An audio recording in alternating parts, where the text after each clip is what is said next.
Yo, what is up guys, Ghost here, welcome back to another video, and in this one, I want to give you guys my first impressions of the new map, the new game mode, basically the second weekend of the beta. So the beta has opened up once again. It's going to be running through until the 17th of August if you want to jump in and have another go. The good news is that if you enjoy what you experienced in Battlefield 6 last weekend, well, you're going to get much more of the same. But on the other hand, if you thought that Battlefield 6 was a little bit too fast-paced for you, a bit too sweaty, and maybe too high-octane fueled, then it just got a lot worse for you. We're going to get into everything here in the video, the good and the bad. As always, if you guys enjoy the content on the channel, don't forget to hit that subscribe button. Plenty more to come on Battlefield 6 going into the future, and as always, thank you all very much for your support. So this is the new map you're watching in the background here. It's called Empire State. This is the first of two maps going to be set in Brooklyn. The other one is, of course, going to be coming on release with the game, and it is actually quite a bit bigger than I first imagined. So this is an infantry-only map.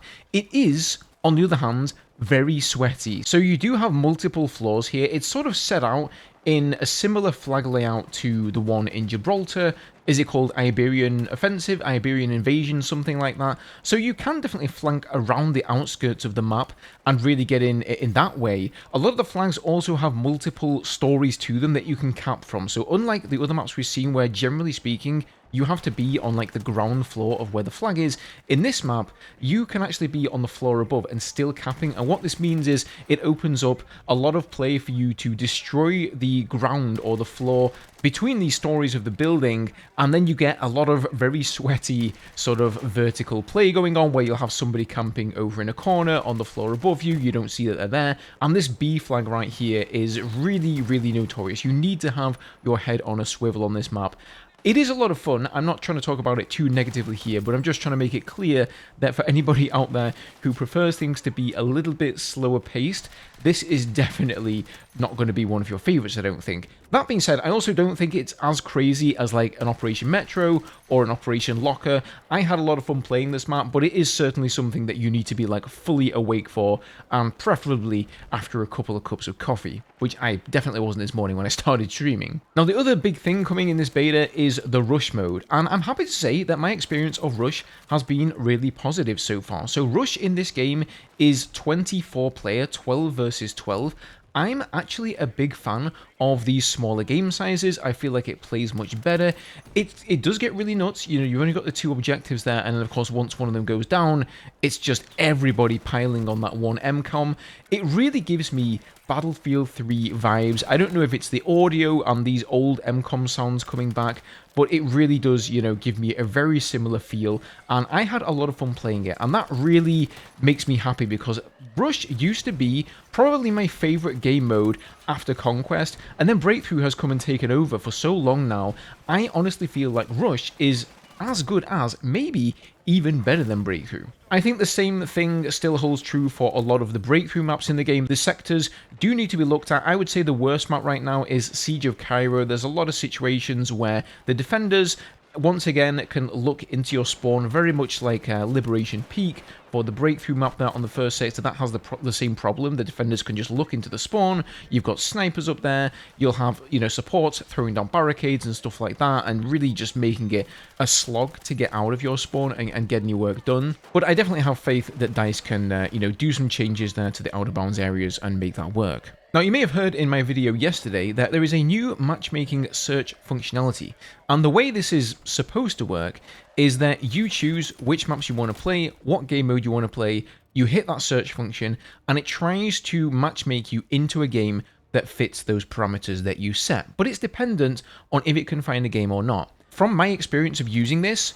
it has not worked once for me. So immediately I tried to play all game modes I think I listed on the Empire State map, and I never got put into the Empire State map. I just landed there sheerly based on luck once I went in the regular matchmaker. Now, I doubt very much that this is due to a lack of servers. At the moment, there's like over 300,000 people on Steam alone playing the game. I have crossplay on, so there's maybe, I don't know, somewhere close to like 800,000 players, maybe even upwards of 1 million. You can't tell me that there aren't constantly being servers spun up with that specific map that I'm looking for. And so I can only assume that this system is just not working as intended. And I think that's okay, right? The reason they're putting it in the beta at the moment is for testing purposes. This is, after all, a beta test. Contrary to popular belief, I don't think this is just about marketing, although it certainly is about that as well. I think they're also making an effort to test some things out here. Now, we also have lots of new playlists this time around to choose between, some of them with open weapons, only one of them with closed weapons, and I can't help but notice that this particular playlist is all the way furthest to the right, meaning that if you're on the home screen, you cannot see this playlist. You need to go and click on the little right arrow in order to make it appear, which of course most players, let's face it, they're not going to do that. I can't help but feel that DICE have put it in that position on purpose, and it really does feel like they're sort of taking this middle ground of like, okay, we want to appear to be listening to the community on them wanting the closed weapons, but we still at the same time kind of want to push our agenda and have the open weapons, and we're hoping that people are simply going to come around to our idea of having it open, and maybe eventually the whole argument will disappear. I don't know how this is going to work out in the full release of the game. Are we still going to have closed playlists like we've seen in the beta at the moment? I'm not sure how many people are playing them in comparison to the others. It's probably not anywhere near as many because, again, they haven't really been put front and center, but we'll see. I know that every day they're going to change these playlists around. Some of them are like infantry only playlists where you've got King of the Hill, you've got Domination, you've got maybe then Rush or something like that on Empire State, and then we've also got objective based modes like Breakthrough, Rush, Conquest on some of these more mid-sized maps. So there should be a good spread of playlists for anybody, and as I say, over the next 3 days, DICE are going to continually rotate them in and out. Now, other than that, this is basically the exact same build that you played last weekend, for good or for worse. So there are no new weapons here. I'm sort of hopeful that DICE are maybe just going to shadow drop a couple of new weapons in maybe a day or two as a bit of a treat, because we've all, probably most of us, used the weapons that are available right now.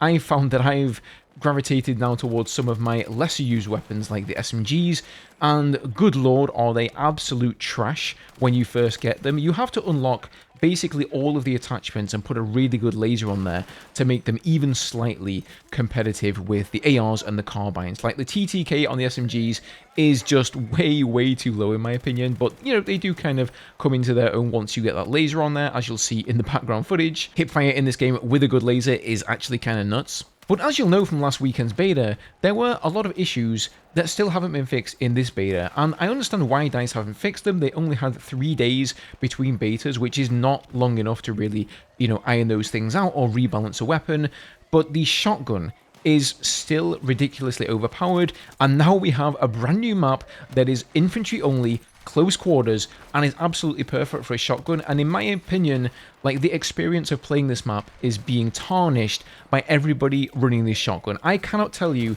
how many times I've died to this shotgun. I don't use it too much myself. Like, I spent a little bit of time playing with it and realized, okay, this is just obviously broken, it needs fixing, but I don't use it anymore, mainly out of respect for other people and because it kind of feels like cheating a little bit. But most players don't care about that, right? They're just going to use it. Same thing goes on the Siege of Cairo map as well. Some of you may be aware that there is currently an exploit that allows you to basically platform your way up on top of the highway, up on top of buildings where you're not supposed to go, and DICE have already said, yep, that's definitely unintended, and we're going to fix it. But now everybody knows about that, right? So they're up on top of the Cairo map, they're spamming RPGs down on tanks where the tanks can't even return fire because they can't aim high enough, and you've got people putting spawn beacons up there, and it just, like, completely ruins the map. And then, of course, we still got the same problem with the jet attrition, the resupply stations on the Liberation Peak map. They don't work for packs, they only work for NATO, and in fact, NATO doesn't get their own station, but they also get access to yours, so good luck if you're trying to fly the jets as packs.